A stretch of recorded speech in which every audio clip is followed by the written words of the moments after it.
this segment of this video, I'm going to talk about Microsoft Teams files. So let me share my screen and you can see here we have an option that is files.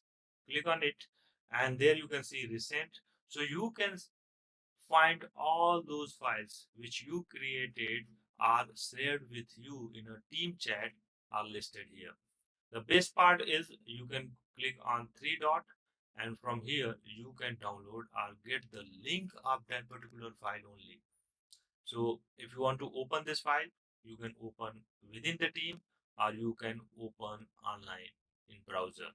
So if you want to open in team, click and you can see the same feature which you can get in Microsoft Word, you can see here. You can edit from here, you can share from here, or you can comment. Everything you can do here you in Microsoft Teams using Microsoft Word.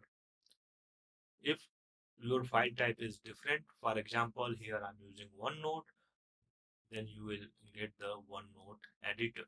So if you want to open in desktop, if you want to open in a browser, or you want to open directly in Microsoft Teams, you can open in Microsoft Teams.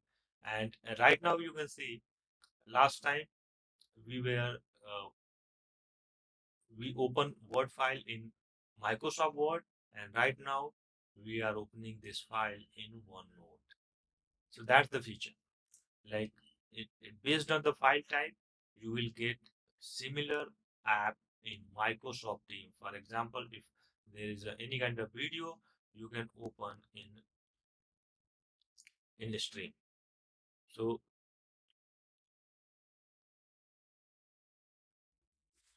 So that's the features available and all the files you can see here. You can download from here and either you can get file link using three dots.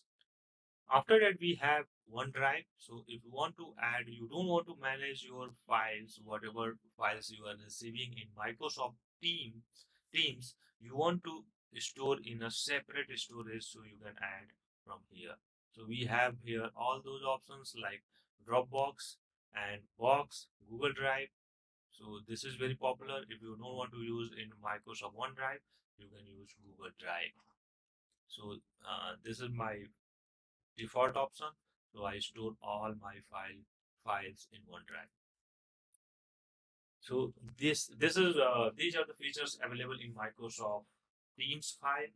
You can download file, you can open file within the team, either in desktop application, either in web browser.